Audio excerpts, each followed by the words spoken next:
Assalamualaikum warahmatullahi wabarakatuh. Innal hamdalillah nahmaduhu wa nasta'inuhu wa nastaghfiruh wa na'udzu billahi min syururi anfusina wa min sayyiati a'malina. Man yahdihillahu fala mudhillalah wa man yudlil fala hadiyalah. Asyhadu an la ilaha illallah wahdahu la syarikalah wa ashhadu anna Muhammadan abduhu wa rasuluh. Ya ayyuhalladzina amanu ittaqullaha haqqa tuqatih wa la tamutunna illa wa antum muslimun. Ya ayyuhan nas ittaqu rabbakum alladzi khalaqakum min nafsin wahidah wa khalaqa minha zawjaha wa batha minhuma rijalan katsiran wa nisaa'a wattaqullaha alladzi tasaaluna bihi wal arham innallaha kana 'alaikum raqiba. Ya ayyuhalladzina amanu ittaqullaha wa qulu qawlan sadida yuslih lakum a'malakum wa yaghfir lakum dzunubakum wa may yuti'illaha wa rasulahu faqad faza fawzan azima. Amma ba'd, fa in asdaqal hadithi kalamullah wa khairal hadi hadyu Muhammadin sallallahu alaihi wasallam wa syarrul umuri muhdatsatuha fa inna kulla muhdatsatin bid'ah wa kulla bid'atin dolalah wa kulla dolalatin finnar. Bapak-bapak, ibu-ibu, jamaah Masjid Baitur Rahman yang semoga dirahmati oleh Allah. Alhamdulillah, segala pujian hanya untuk Allah Subhanahu wa taala. Pada malam hari ini kita dapat kembali berkumpul di masjid ini. Dan pertemuan kita ini mudah-mudahan terjadi atau kita lakukan semata-mata karena Allah, sehingga Allah Subhanahu wa taala menyiapkan untuk kita pahala yang besar di hari kiamat nanti. Mudah-mudahan apa yang kita lakukan di sini terhitung sebagai amal salih di sisi Allah, sehingga Allah siapkan balasan yang baik untuk kita di hari kiamat nanti. Lalu tidak lupa juga salawat dan salam semoga senantiasa tersampaikan kepada Nabi kita, Rasul kita Muhammad sallallahu alaihi wasallam. Beliau adalah sosok manusia yang kita bahas di pertemuan-pertemuan kita di sini. Di setiap hari Senin pekan ketiga kita bahas perjalanan hidup beliau dari awal kali sampai sekarang ini. Dan mudah-mudahan pembahasan ini akan terus berlangsung sampai tiba pada bahasan terkait wafatnya beliau sallallahu alaihi wasallam. Hadirin jamaah yang semoga dirahmati oleh Allah. Malam hari ini kita akan melihat sebab terjadinya penaklukan kota Mekkah. Sebab terjadinya penaklukan kota Mekkah. Seperti yang telah kita ketahui bersama, penaklukan kota Mekkah ini adalah puncak dari pertolongan Allah Subhanahu wa taala kepada nabinya. Allah Subhanahu wa taala menaklukkan kota Mekkah untuk nabinya, dan ini sebagai penepatan janji yang telah Allah berikan. Dan sungguh Allah adalah yang tidak pernah mengingkari janji. Allah berjanji dan Allah menepatinya, dan itu adalah sesuatu yang mesti. Allah Subhanahu wa taala menganugerahkan kemenangan yang besar melalui penaklukan kota Mekkah. Dan kota Mekkah menjadi pusat bagi perhatian orang-orang bangsa Arab, orang-orang dari kalangan bangsa Arab. Apa yang ada di Mekkah itu menjadi perhatian mereka. Apa yang terjadi di kota Mekkah itu menjadi acuan mereka. Ditaklukannya kota Mekkah oleh kaum muslimin ini menjadi sesuatu yang sangat besar di hati-hati mereka. Sehingga setelah itu terjadi perubahan besar. Terjadi perubahan yang tidak kecil sifatnya. Dan ini Allah Subhanahu wa taala singgung di dalam surat An-Nasr. Di dalam surat An-Nasr Allah taala berfirman, "Idza jaa nasrullahi wal fath wa ra'aitan nasa yadkhuluna fi dinillahi afwaja idza jaa nasrullahi wal fath. Jika datang pertolongan Allah dan penaklukan, maksudnya penaklukan kota Mekah. Idza jaa nasrullahi wal fath, jika telah datang pertolongan Allah dan terjadi penaklukan kota Mekah, dan engkau wahai Muhammad, wa ra'aitan nasa, dan engkau wahai Muhammad akan melihat manusia berbondong-bondong, beramai-ramai masuk ke dalam agama Allah. Jadi Allah menolong Rasulnya, Allah taklukkan kota Mekah untuk Rasulnya. Setelah itu terjadi perubahan besar berupa masuknya manusia ke dalam agama Allah. Mereka datang berbondong-bondong masuk ke dalam agama Allah karena mereka melihat Rasulullah Sallallahu Alaihi Wasallam telah menaklukkan kota Mekah. Dan tidak mungkin kota seperti Mekah ditaklukkan kecuali itu atas izin Allah, kecuali itu atas pertolongan Allah. Sehingga setelah itu orang-orang Arab dari berbagai macam penjuru tempat tinggal mereka datang menyatakan keislamannya, masuk ke dalam agama Allah. Hadirin jamaah yang semoga dirahmati oleh Allah, sehingga pembahasan tentang penaklukan kota Mekah ini adalah pembahasan yang istimewa. Karena itulah kita akan lihat dulu apa yang menjadi sebab ditaklukannya kota Mekah. Karena tidak mungkin kota seperti kota Mekah ditaklukkan kecuali karena ada sebabnya. Kita akan lihat bagaimana sebab terjadinya penaklukan kota itu. Kita akan lihat dari dekat bagaimana kota seperti kota Mekah itu ditaklukkan. Apa yang menjadi sebabnya? Apa yang menjadi pendorongnya? Sebelum kita masuk ke pembahasan tersebut, pada pertemuan terakhir di sini kita sampaikan kisah tentang perang Mu'tah. Perang Mu'tah ini terjadi pada tahun ke-8 Hijriah. Tepatnya pada Jumadal Ula, pada bulan Jumadal Ula. Pada waktu itu Rasulullah mengirim utusan berupa pasukan berjumlah 3.000 orang. Dan pasukan tersebut dipimpin oleh sahabat Zaid bin Harithah radhiyallahu anhu. Rasulullah berpesan kalau Zaid terbunuh, maka yang menggantikannya adalah Ja'far bin Abi Thalib radhiyallahu anhu. Jika Ja'far terbunuh, maka yang menggantinya adalah Abdullah bin Rawaha al-Ansari radhiyallahu anhu. Rasulullah sebutkan 3 nama untuk memimpin pasukan itu. Pasukan itu sendiri tercatat dalam sejarah sebagai pasukan pertama yang dikirim oleh Rasulullah. Pasukan pertama, pasukan Islam pertama yang dikirim untuk melawan orang-orang Romawi, untuk bentrok dengan orang-orang Romawi. Dan cerita tentang bentrok dengan orang-orang Romawi ini akan terjadi terus-menerus, akan terus berulang berabad-abad lamanya, sampai nanti ibu kota Romawi, kekaisaran Romawi waktu itu, Konstantinopel, ditaklukkan pada tahun 1453 Masehi. Jadi inilah pertama kalinya kaum muslimin bentrok dengan orang-orang Romawi. Sebelum itu dengan orang-orang musyrikin, dengan orang-orang musyrikin Quraisy, dengan orang-orang musyrikin Ghatafan, dengan orang-orang musyrikin yang ada di pedalaman Arab, kemudian dengan orang-orang Yahudi.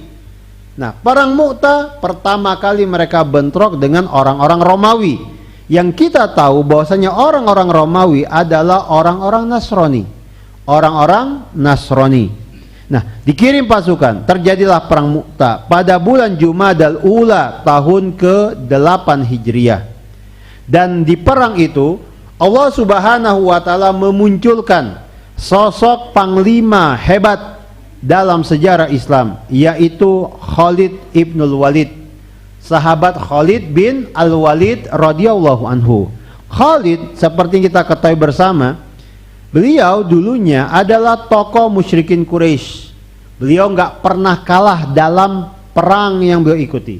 Beliau ketika memimpin pasukan nggak pernah pasukan itu kalah, ya, nggak pernah kalah, dan menjadi salah satu tokoh penting di tengah-tengah barisan musyrikin Quraisy.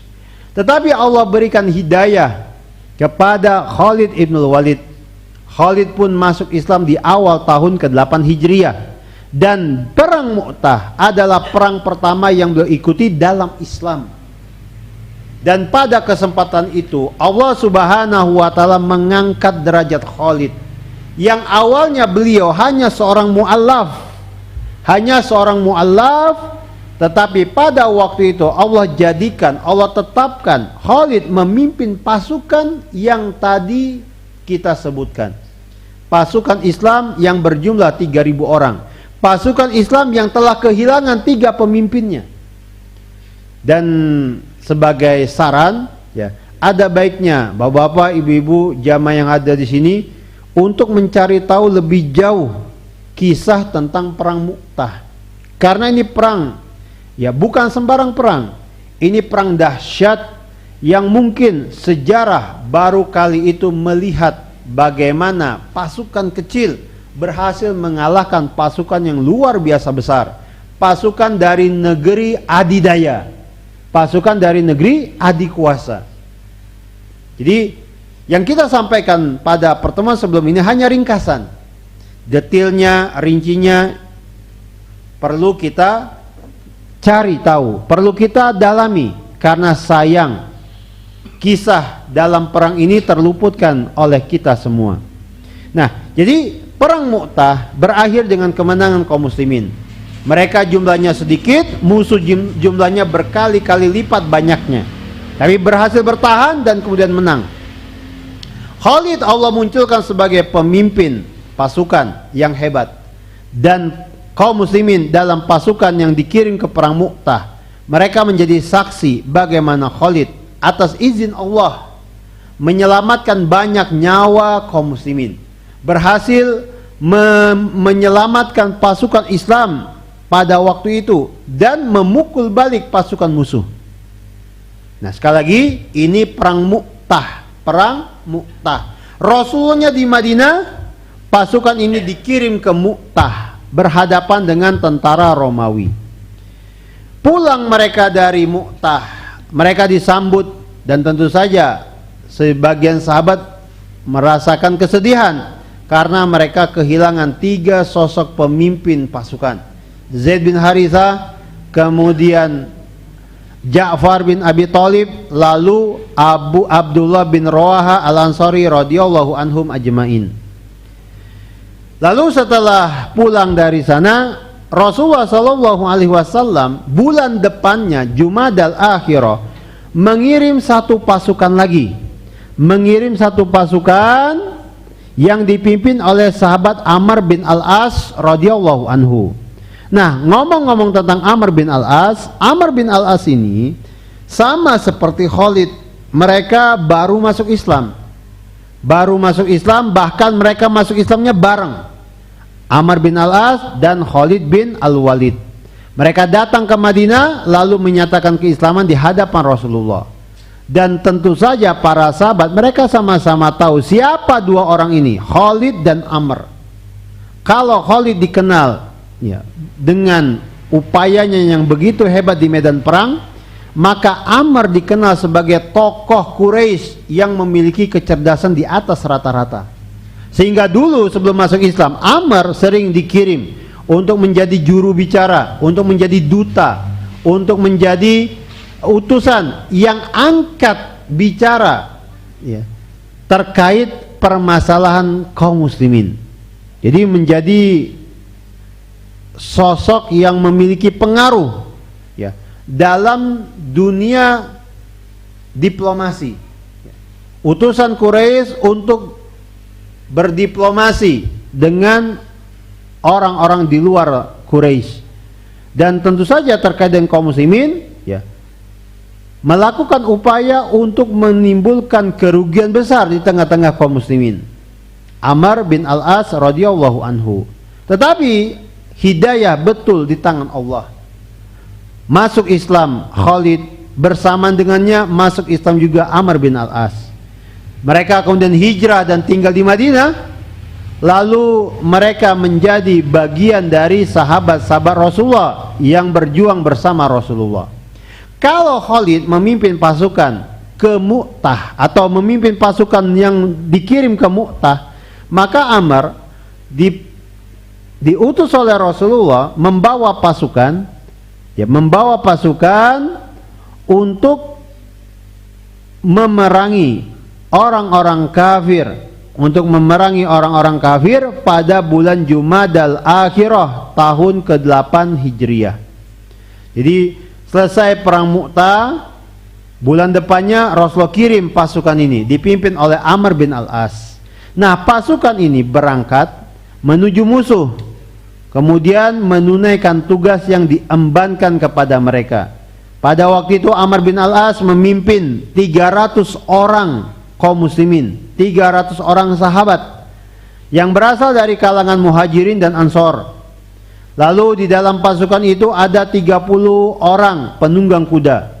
Kemudian, dan ini yang penting untuk kita lihat, dalam pasukan yang dipimpin oleh Amr bin Al-As, pada waktu itu ada sahabat Abu Bakar, ada sahabat Umar, ada sahabat Abu Ubaidah, ada sahabat-sahabat senior lainnya.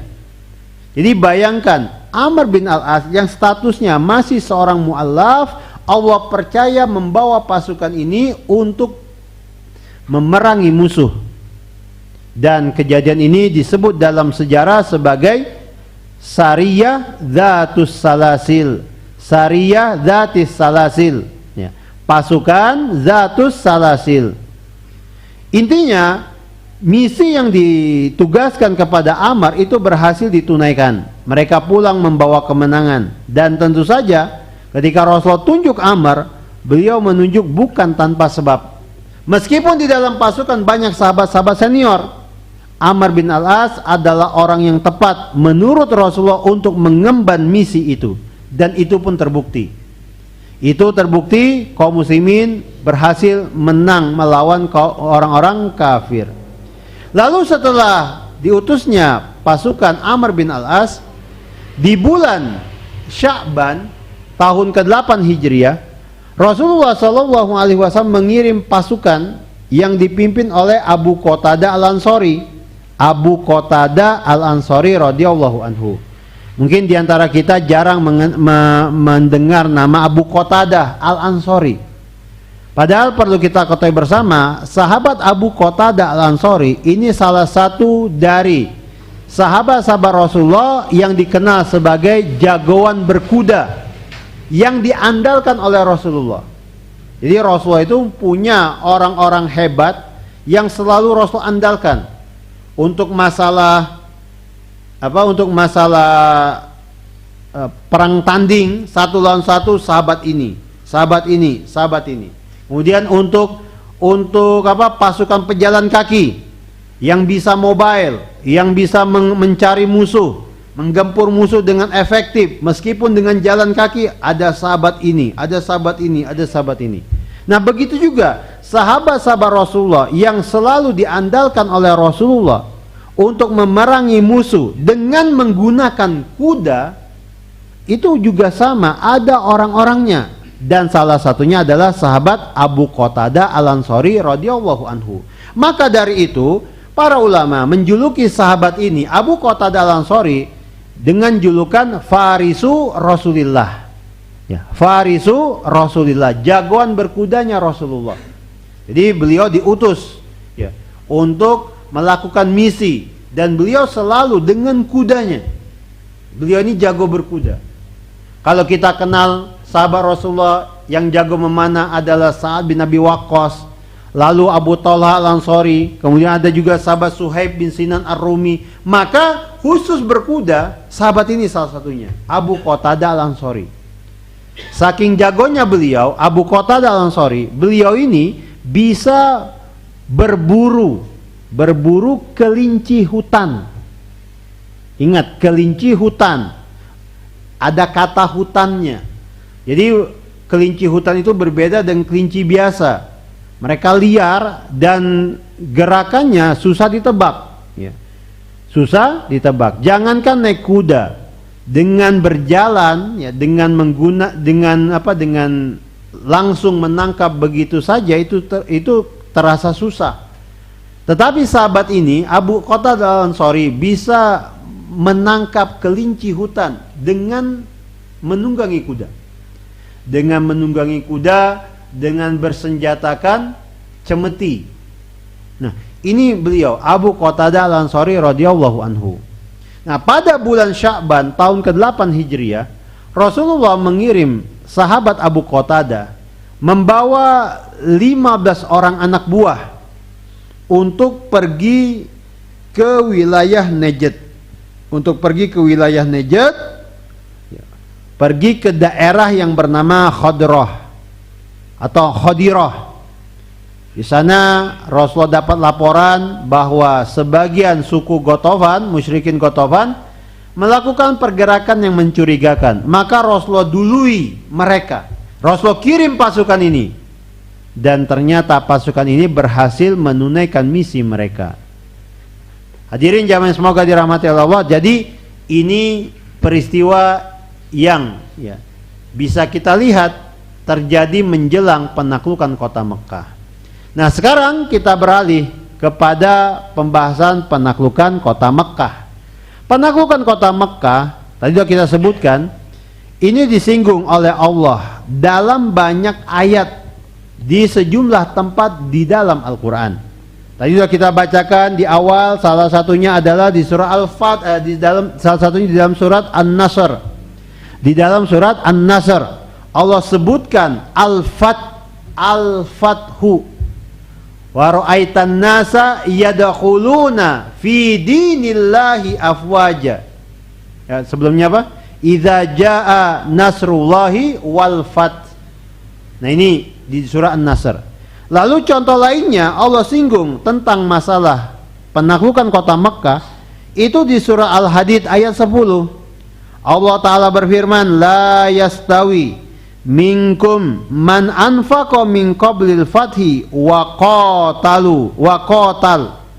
La yastawi minkum man anfaqa min qablil fathi wa qatal. Tidak sama ya orang-orang di antara kalian, maksudnya kalian di sini para sahabat Rasulullah.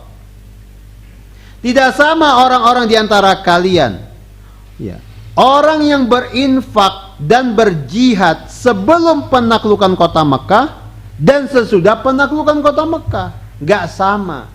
Maksudnya apa? Para sahabat saja dalam pandangan Allah itu gak sama kedudukannya antara sahabat-sahabat yang sudah berjihad, yang sudah bersedekah sebelum penaklukan kota Mekah, dengan para sahabat yang baru bisa berjihad setelah penaklukan kota Mekah, baru bisa bersedekah setelah penaklukan kota Mekah. Beda derajatnya, beda levelnya. Sahabat-sahabat Rasulullah yang sudah bersama Rasulullah berjihad, bersama Rasulullah melakukan amal solih sebelum penaklukan kota Mekah, level mereka lebih tinggi, lebih afdol daripada sahabat-sahabat yang baru masuk Islam setelah penaklukan kota Mekah, ya, atau yang baru masuk Islam ketika penaklukan kota Mekah. Beda level. Dan Allah persaksikan itu, la yastawi minkum, gak sama, tidak sama. Betul mereka sahabat-sahabat Rasulullah, mendampingi Rasulullah, membersamai Rasulullah, tetapi ya, di mata Allah mereka itu beda level. Ada level-levelnya. Yang ini lebih tinggi daripada yang ini lebih tinggi daripada yang ini, dan seterusnya. Mereka semuanya sahabat-sahabat Rasulullah, tapi di dalam mereka ada level-levelnya, ada kelas-kelasnya. Ini lebih afdol daripada yang ini lebih afdol daripada yang ini, dan seterusnya begitu. Dan seterusnya seperti itu. Nah, kemudian kata Allah, ulaika a'zamu darajatan minal ladzina anfaqu min ba'du wa qatalu. Mereka itu yang sudah berinfak, bersedekah, berjihad bersama Rasulullah sebelum penaklukan kota Mekah, mereka itu tingkatannya, levelnya lebih tinggi ya, lebih tinggi, kedudukannya lebih besar daripada orang-orang yang baru bisa berinfak setelah penaklukan kota Mekah, dari orang-orang yang baru bisa berjihad bersama Rasulullah setelah penaklukan kota Mekah. Beda levelnya. Tetapi kata Allah, wa kullu wa'adallahul husna. Setiap mereka sahabat-sahabat Rasulullah ini masing-masing Allah beri pahala yang besar. Allah kasih ganjaran yang hebat untuk mereka. Dan memang tidak setiap manusia Allah pilih untuk menjadi sahabat-sahabat Rasulullah. Hanya orang-orang tertentu yang Allah pilih menjadi sahabat-sahabat Rasulullah. Masing-masing mereka Allah berikan ridhonya. Allah berikan pahala yang besar untuk mereka para sahabat Rasulullah. Nah, ini surah Al-Hadid ayat ke-10. Dan poinnya adalah Allah sebutkan di dalamnya istilah Al-Fath. Jadi penaklukan kota Mekah sekali lagi ini menjadi satu titik perubahan. Penaklukan kota Mekah menjadi satu peristiwa besar yang mengubah keadaan, yang menjadi acuan. Dan kita juga dapati ternyata setelah penaklukan kota Mekah tidak ada lagi istilah muhajirin. Nggak ada lagi istilah muhajirin. Jadi kalau kita selama ini mendengar istilah sahabat muhajirin, kaum muhajirin, orang-orang yang hijrah ke Madinah dari kalangan sahabat-sahabat Rasulullah. Nah, istilah muhajirin itu hanya berlaku bagi setiap sahabat Rasulullah yang hijrah ke Madinah sebelum penaklukan kota Mekah. Setelah penaklukan kota Mekah, kalau ada yang hijrah ke Madinah, dia tidak disebut sebagai muhajirin lagi. Karena sudah beda kondisinya. Maka setelah itu nggak ada lagi istilah muhajirin. Nggak ada lagi istilah muhajirin, sahabat-sahabat muhajirin. Ya. Sahabat-sahabat muhajirin, mereka adalah orang-orang yang hijrah ke Madinah sebelum penaklukan kota Mekah. Setelah penaklukan kota Mekah, mereka hanya disebut sebagai sahabat Rasulullah biasa. Ya. Dan ini ada banyak. Jadi kita lihat bagaimana penaklukan kota Mekah menjadi sesuatu yang istimewa. Lalu penaklukan kota Mekah sendiri disebut juga dengan istilah Fathu al-A'zam. Penaklukan yang sangat besar, penaklukan yang agung, penaklukan yang luar biasa hebat. Jadi dibanding dengan penaklukan lainnya, penaklukan kota Mekah ini menjadi sesuatu yang megah, yang diperhatikan oleh banyak orang, banyak manusia. Nah, sekarang kita lihat apa yang menjadi sebab terjadinya peristiwa tersebut. Peristiwa penaklukan kota Mekah ini sebabnya adalah pengkhianatan yang dilakukan oleh orang-orang musyrikin. Nah, sekarang kita ingatkan dulu, sebelum pertemuan ini kita beberapa pertemuan yang lalu pernah membahas perjanjian Hudaybiyah. Perjanjian Hudaybiyah disebut dengan nama itu karena terjadi di daerah Hudaybiyah. Pada waktu itu Rasulullah bertemu dengan utusan musyrikin Quraisy. Lalu mereka membuat semacam kesepakatan, membuat semacam perjanjian yang terdiri dari beberapa poin. Nah, di antara poin-poin yang disepakati dalam perjanjian itu adalah yang pertama, mereka sama-sama sepakat untuk menghentikan perang selama 10 tahun. Jadi pihak Rasulullah dan pihak musyrikin Quraisy mereka sama-sama sepakat sejak tahun ke-6 Hijriah sampai 10 tahun ke depan mereka sepakat tidak akan berperang. Kalau bahasa kita apa? Berdamai, gencatan senjata. Ini poin pertama. 10 tahun ke depan terhitung dari tahun ke-6 Hijriah ketika perjanjian Hudaybiyah itu ditandatangani, 10 tahun ke depan dari itu mereka tidak akan saling memerangi. Mereka tidak akan saling memerangi. Mereka menghentikan perang. Mereka gencatan senjata. Ini poin pertama. Kemudian yang kedua,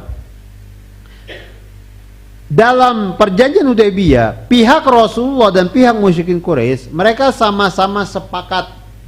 Mereka sama-sama sepakat untuk membebaskan setiap kabilah berpihak ke mana saja.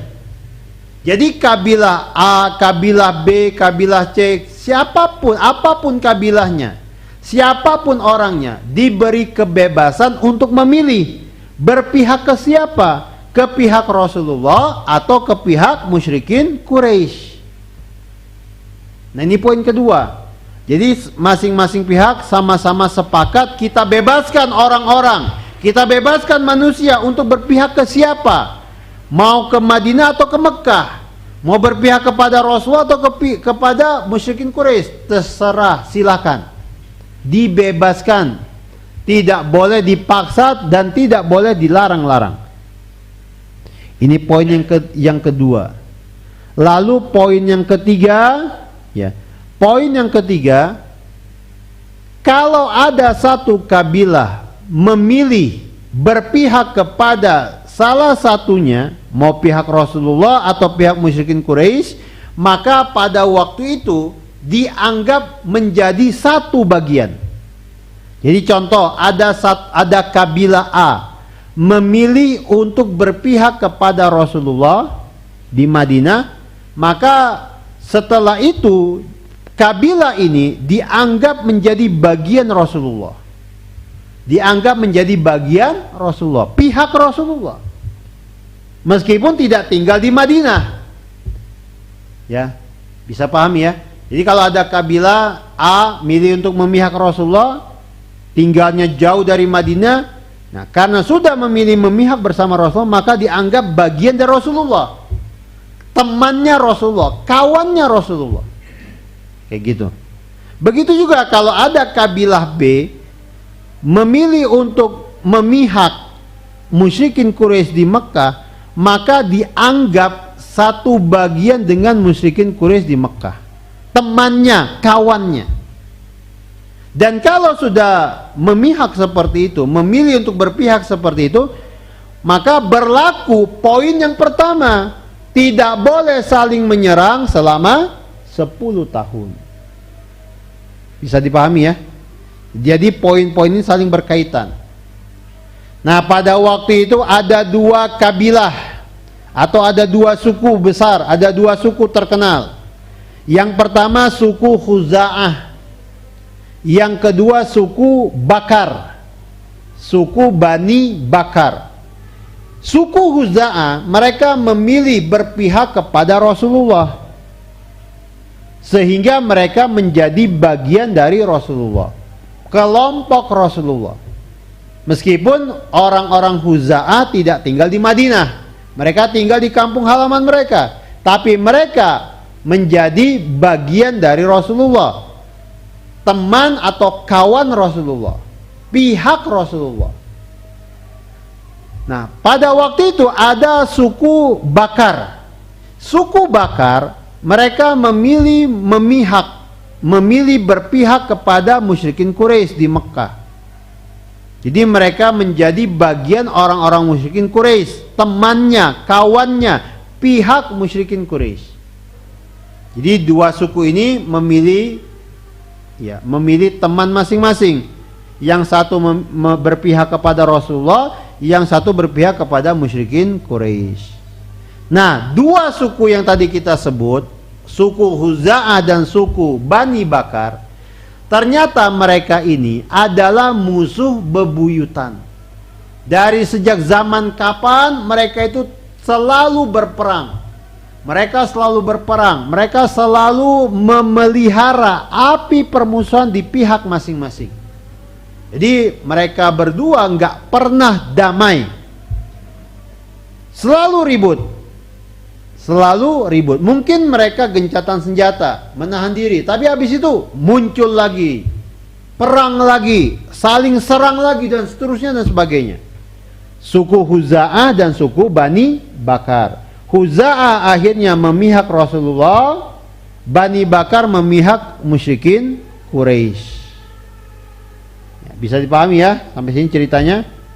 Nah, ternyata hadirin jamaah sekalian, setelah berlalu 1 tahun sekian bulan dari kesepakatan tersebut dibikin, tiba-tiba suatu hari di tahun ke-8 Hijriah, tepatnya di bulan Ramadan atau sebelum bulan Ramadan, orang-orang dari suku Bani Bakar menyerang orang-orang Khuza'ah.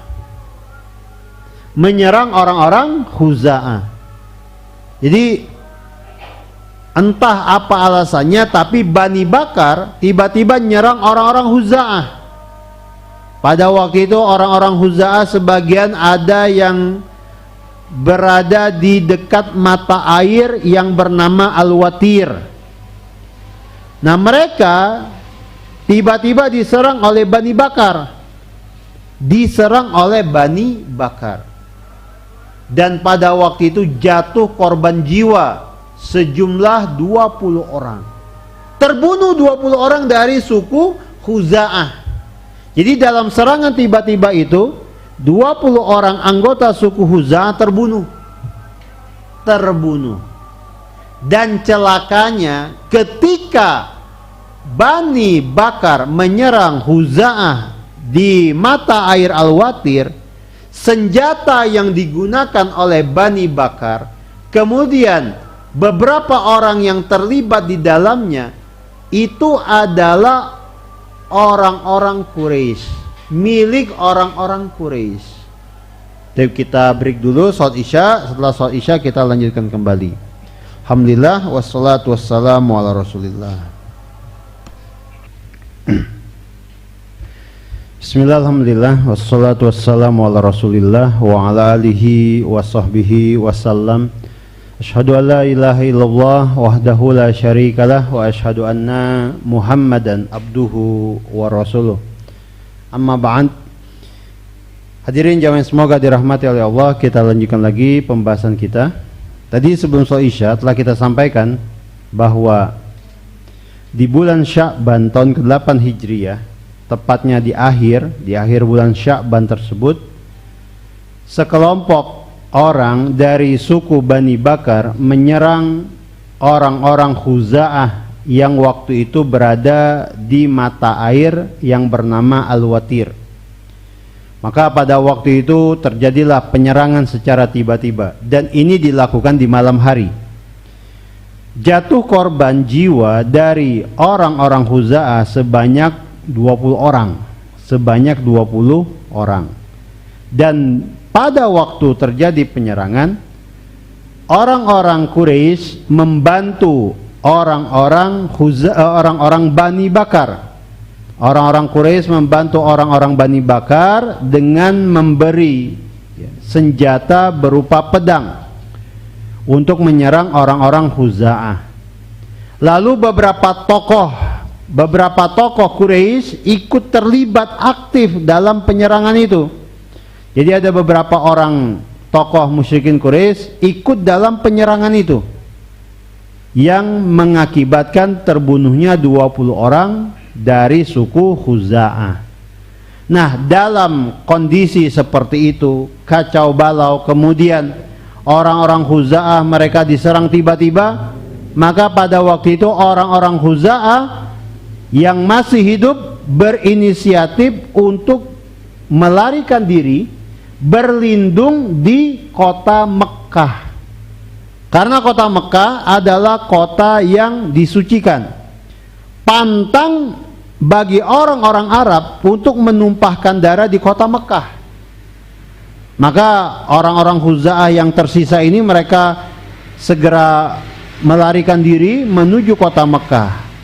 Dan ternyata dikejar oleh orang-orang Bani Bakar, dikejar oleh orang-orang Bani Bakar. Maka ketika mereka masuk ke kota Mekkah, ke batas tanah haram, pada waktu itu sebagian orang-orang Bani Bakar mengingatkan satu sama lain, inna qad dakhalnal harama, kita ini sekarang sudah masuk batas tanah haram, ya. Ilahuk, ya. Robmu, maksudnya apa? Kita sudah masuk batas tanah haram, ingat, ya. Ingat apa? Ingat ini tanah haram, ingat Allah sudah menetapkan ini sebagai batas tanah haram, ya. Disebutkan seperti itu berulang-ulang untuk mengingatkan satu sama lain. Ternyata pemimpin Bani Bakar waktu itu namanya Naufal tidak menggubris ucapan-ucapan dari temannya sendiri. Bahkan balik mengatakan, La ilahal yaum ya Bani Bakar. Ya. Tidak ada ilah hari ini, tidak ada sembahan hari ini, wahai Bani Bakar. Ya. Balaskan dendam kalian, serbu orang-orang Huza'ah. Jadi ini tanggapannya, ini respon baliknya. Jadi bukannya sadar lalu menahan diri, diingatkan oleh teman-teman sendiri sesama Bani Bakar, tapi malah apa? Mengobarkan ya semangat kepada teman-temannya untuk terus bergerak, kejar orang-orang Huza'ah. Balaskan dendam kalian, itu orang-orang Huza'ah. Jadi pada waktu itu sudah tidak digubris lagi batasan tanah haram. Kesucian kota Mekah pada waktu itu sudah nggak dipandang lagi, nggak dilihat lagi oleh orang-orang Bani Bakar. Dan ketika itu berlangsung, orang-orang Quraisy tetap mendukung mereka, tidak mencegah mereka, tidak menghadang mereka, bahkan membiarkan Bani Bakar mengejar orang-orang Huza'ah di dalam kota Mekah, di dalam batas tanah haram. Nah, ini tentu saja sesuatu yang luar biasa beratnya waktu itu. Jadi kita bisa lihat ada dua pelanggaran yang terjadi. Pertama, orang-orang Huza'ah yang menjadi sekutu atau pihak Rasulullah dibunuh, diserang oleh Bani Bakar dan orang-orang Quraisy. Lalu yang kedua, kehormatan kesucian tanah haram kota Mekah dilanggar secara terang-terangan, bahkan disokong oleh tokoh-tokoh musyrikin Quraisy yang terlibat pada waktu itu. Dan itu berlangsung di malam hari itu. Kalau kita posisikan diri kita sebagai orang-orang Huza'ah, maka apa yang terjadi waktu itu betul-betul mimpi buruk, betul-betul musibah. Mereka dibunuh, mereka diburu, dan mereka tidak dipandang berada di dalam batasan tanah haram. Dan itulah yang terjadi. Itu berlangsung di malam hari itu. Sampai akhirnya orang-orang Huza'ah ini setelah mereka melihat bahwa orang-orang Bani Bakar yang mengejar mereka nggak peduli lagi dengan kesucian tanah haram, akhirnya orang-orang Huza'ah yang tersisa mereka segera beralih untuk pergi dari Mekah menuju Madinah, sekaligus melapor kepada Rasulullah Sallallahu Alaihi Wasallam, sekutu mereka. Maka berangkatlah dari tanah Mekah waktu itu beberapa orang-orang Huza'ah yang masih hidup. Jadi sampai di Mekah mereka tetap dikejar, akhirnya mereka memutuskan untuk pergi, lari menuju Madinah. Yang memimpin mereka waktu itu bernama Amr al-Khuzai, Amr bin Salim al-Khuzai. Maka berangkatlah Amr al-Khuzai ini ditemani beberapa orang Huza'ah yang masih tersisa waktu itu menuju Madinah. Dan sampai di Madinah, kemudian langsung mencari Rasulullah yang waktu itu berada di Masjid Nabawi, dan kemudian di depan pintu Masjid Nabawi langsung melapor. Jadi nggak sampai masuk ke dalam masjid, langsung di depan masjid, langsung di muka pintu Masjid Nabawi, langsung bilang kepada Rasulullah. Dan ini menunjukkan betapa parah dan gentingnya kondisi waktu itu. Orang kalau lagi normal bertamu itu masuk ke dalam, duduk, habis itu basa-basi dan seterusnya, baru menyampaikan pesan. Ini enggak, di pintu Masjid Nabawi, di muka pintu Masjid Nabawi, sampai langsung bilang kepada Rasulullah yang waktu itu sedang duduk-duduk di dalam masjid. Dan Amr al-Khuzai menyampaikan apa yang ingin disampaikan, melaporkan apa yang terjadi dalam untayan bait-bait syair. Nah, pernah kita sampaikan di sini bahwa orang-orang Arab dulu itu, mereka kalau menyampaikan sesuatu menggunakan bait-bait syair itu jauh lebih masuk menghujam hati daripada menggunakan kalimat-kalimat biasa. Jadi syair di mata mereka itu memiliki kekuatan. Dan betul ketika disampaikan dengan bait-bait syair, curhat, mengeluh dalam bentuk untayan syair, maka itu langsung didengar dan masuk ke dalam hati Rasulullah dan para sahabat. Pada waktu itu Amr al-Huzai mendendangkan syair dari muka pintu Masjid Nabawi. Ya Rabbi inni nasyidu Muhammadin. Dan seterusnya. Disebutkan satu bait demi satu bait. Terus begitu. Terus begitu sampai bait terakhir. Sampai bait yang berbunyi hum bayyatuna bil watiri hujjada wa qataluna rukka'a wa sujjada. Ini betul-betul luar biasa bait terakhir ini. Mereka Bani Bakar dan sekutunya orang-orang Quraisy, mereka menyerang kami malam-malam di Al-Watir, menyerang tiba-tiba, membunuh kami ketika sebagian kami sedang ruku dan sujud. Karena memang orang-orang Khuza'ah sebagiannya sudah masuk Islam. Mereka waktu itu sebagiannya sedang melakukan sholat malam di dekat mata air Al-Watir. Disampaikan langsung dari muka pintu Masjid Nabawi. Tentu saja Rasulullah yang di dalam bersama para sahabatnya, mereka terkejut dengan apa yang mereka dengar. Dan tentu saja tidak disangka-sangka. Bagaimana mungkin perjanjian yang telah dibikin dilanggar secara sepihak. Dan yang paling parah daripada itu, kesucian tanah haram tidak diindahkan lagi. Gak peduli lagi dengan kesucian tanah Mekah. Dan ini tentu saja membuat Rasulullah para sahabat mereka terhenyak. Sampai segitunya orang-orang musyrikin Quraisy. Dan ingat, mereka dulu orang-orang Arab, sejak zaman jahiliyah, pantang bagi mereka itu untuk apa? Bicara dusta. Ketika seseorang ketahuan bicara dusta, maka ini membuat harga dirinya jatuh di tengah-tengah masyarakat. Lalu kalau ada satu kelompok melanggar perjanjian, mengingkari perjanjian yang ada, ini bisa membuat mereka jatuh pamornya di tengah-tengah bangsa Arab. Dan itu yang terjadi pada orang-orang Quraisy.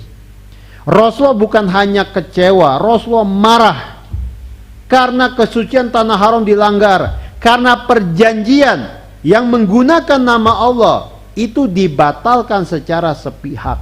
Dengan cara seperti ini menumpahkan darah orang-orang Khuza'ah yang waktu itu menjadi sekutu Rasulullah.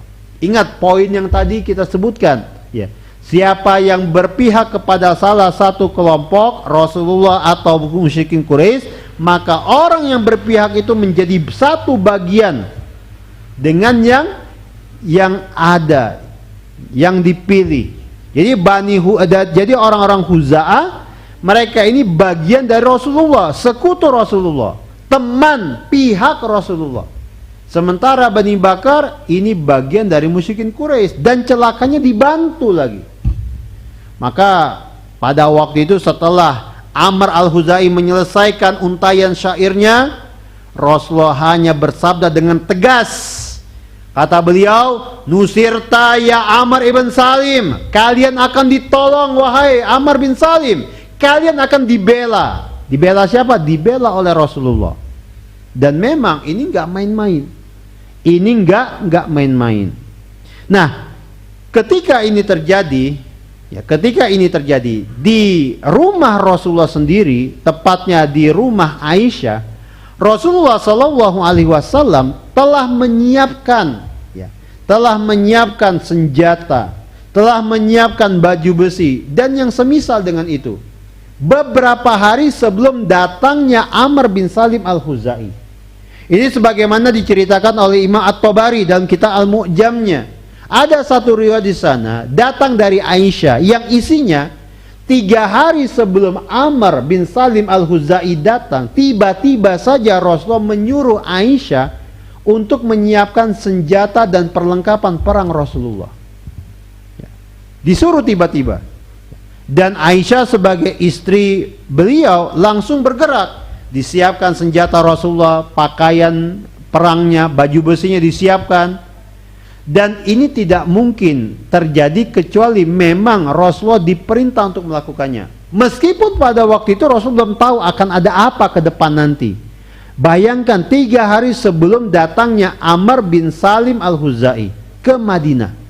Tiba-tiba saja Rasulullah terdorong untuk nyuruh Aisyah nyiapkan pakaian perangnya, alat-alat perangnya, dan seterusnya. Ketika datang Abu Bakar waktu itu bertamu ke rumah Aisyah, Abu Bakar sampai terheran-heran, "Ya bunayya, wahai putriku, ma hadzal jihaz, persiapan apa ini? Ada apa ini? Kok tiba-tiba begini?" Qalat, "Wallahi ma adri, demi Allah aku juga nggak tahu." Jadi bayangkan hadirin, ini terjadi begitu saja. Dan ini nggak mungkin terjadi kecuali melalui perantaran wahyu. Yang Rasulullah sendiri belum tahu bakal terjadi apa beberapa hari ke depan. Jadi Rasul perintahkan Aisyah, Aisyah pun bergerak. Abu Bakar nanya, Aisyah nggak tahu. Wallahi ma adri, ma adri. Ya. Lalu kata Abu Bakar, wallahi ma hadza zamanu ghazwi Banil Asfar. Demi Allah, ini bukan karena kita pengen memerangi orang-orang Romawi. Jadi Abu Bakar waktu itu menegaskan, nggak mungkin kita sekarang disuruh siap-siap untuk berperang dengan orang-orang Romawi, kayaknya nggak mungkin. Dan memang ini kejadian masih nggak lama dari kejadian perang Mu'tah. Nah, Abu Bakar merasa sangsi, merasa ragu. Apa kita mau menyerang orang-orang Romawi? Kayaknya nggak mungkin. Ya. Mahadza wallahi. Ya. Fa'aina yuridu Rasulullah. Ya.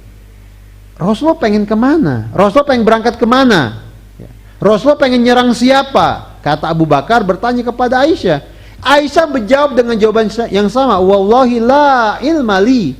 Demi Allah aku nggak punya pengetahuan tentang itu. Aku nggak tahu apa-apa. Dan memang Aisyah nggak tahu apa-apa. Cuma disuruh oleh Rasulullah. Maka ketika datang Amr bin Salim al-Huzai, seperti yang tadi kita ceritakan, dan kemudian menyampaikan untayan bait-bait syair, lalu Rasulullah bilang, "Nusirta ya Amr ibn Salim."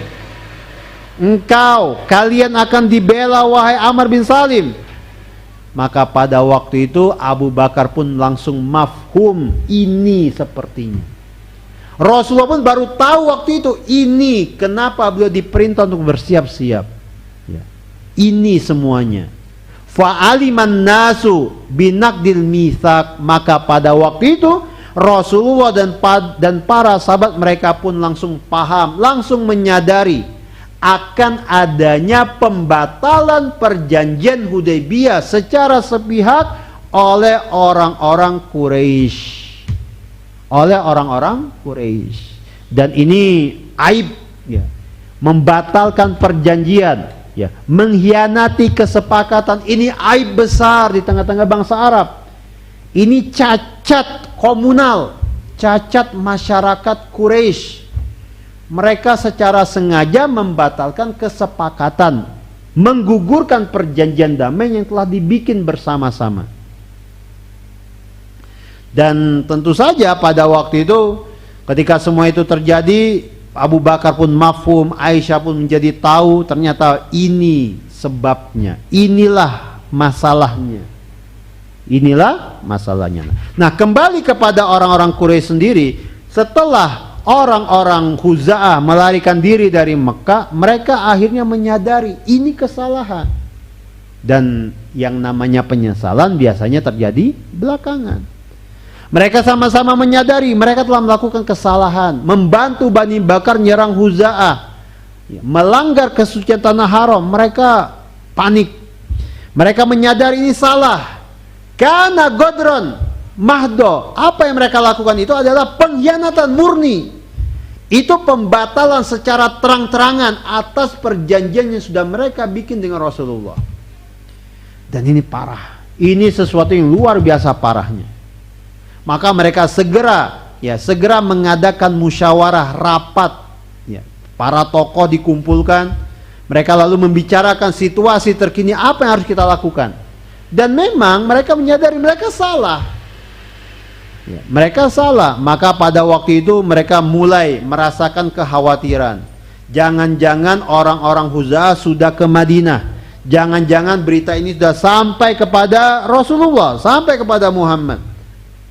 Maka mereka segera berkumpul, ya, dipenuhi dengan rasa khawatir dan penyesalan. Mereka mencari cara apa yang harus kita tempuh sekarang, memperbaiki kondisi yang sudah terlanjur seperti ini. Maka mereka waktu itu memutuskan, ya, wa qarrarat an tab'atha qaidaha Abu Sufyan. Mereka memutuskan mereka akan kirim Abu Sufyan, pemimpin mereka, langsung ke Madinah. Untuk apa? Untuk bertemu dengan Rasulullah dan meminta tajdidus sulhi, pembaruan perjanjian. Nah, ini sesuatu yang apa? Sesuatu yang sudah nggak ada gunanya lagi. Ini mereka sepakat, udah kita kirim Abu Sufyan, pemimpin kita kirim ke Madinah. Lalu Abu Sufyan minta kepada Rasulullah di Madinah supaya mereka memperbarui perjanjian lagi, menambah temponya. Jadi yang awalnya 10 tahun ditambah menjadi 20 tahun, diperbarui. Dan yang mereka nggak tahu, ternyata kabar itu udah sampai kepada Rasulullah. Rasul udah bilang, nusirta, kalian akan dibela, engkau akan dibantu wahai Amr bin Salim. Maka berangkatlah Abu Sufyan, dan ternyata memang sudah terlambat. Kabar sudah sampai kepada Rasulullah, langsung dilaporkan oleh Amr bin Salim al-Khuzai. Rasulullah sudah siap-siap, Rasulullah sudah menyiagakan para sahabat beliau. Bahkan dalam satu riwayat Rasulullah sudah berdoa, Allahumma khudil uyuna wal akhbaro an Quraisyin. Ya Allah, ya, ambillah mata-mata dan kabar-kabar dari orang-orang Quraisy. Maksudnya apa? Lindungilah, jagalah mereka, mata-mata mereka. Ya, jangan sampai rencana ini sampai kepada mereka. Ya, khudil uyuna wal ahbar, tutupilah mata-mata mereka, jagalah kabar-kabar sampai kepada mereka, jangan sampai mereka tahu rencana ini.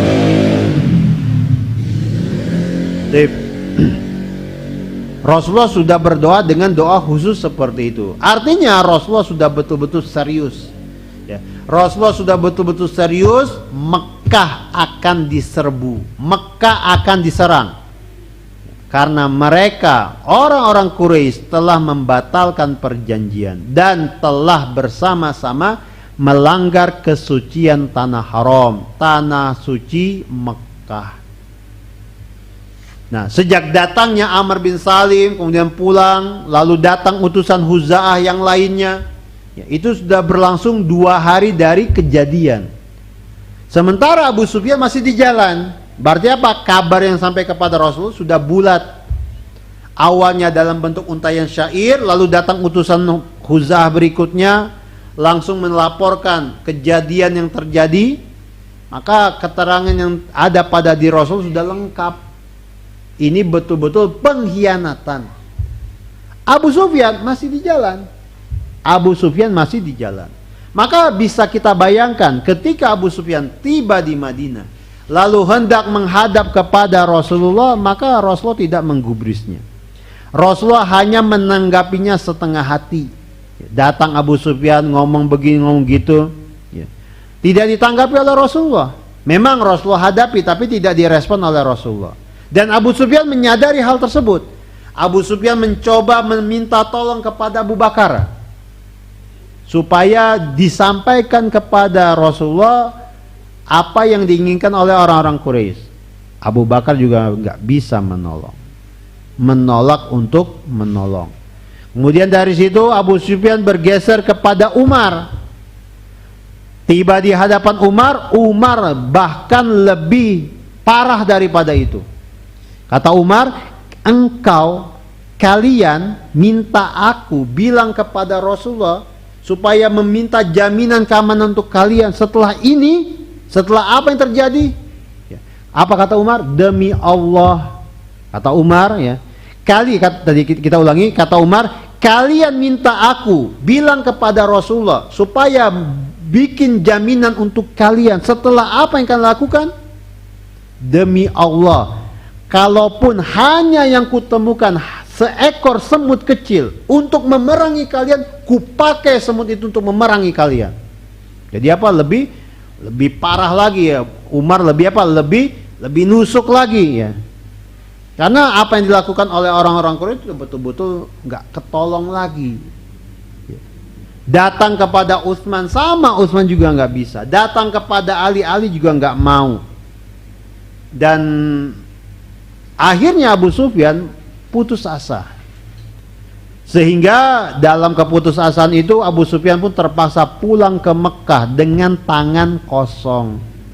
Apa yang diinginkan oleh kaumnya nggak bisa dilakukan. Rasulullah sudah bulat ingin menyerang Mekah, dan rencana tersebut itu belum disadari oleh Abu Sufyan dan orang-orang Quraisy. Mereka baru menganggap Rasulullah nggak terima. Mereka belum paham bahwasanya waktu itu situasi sudah berubah. Rasulullah sudah bulat tekad beliau untuk menyerang Mekah. Karena kesalahan yang dilakukan oleh orang-orang Quraisy betul-betul parah.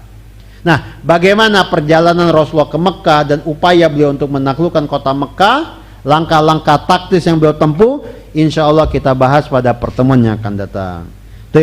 Kita cukupkan sampai di sini. Allahu a'lam bishawab. Subhanakallahumma wa bihamdika asyhadu an la ilaha illa anta astaghfiruka wa atubu ilaik. Alhamdulillah wassalatu wassalamu ala Rasulillah. Assalamualaikum warahmatullahi wabarakatuh.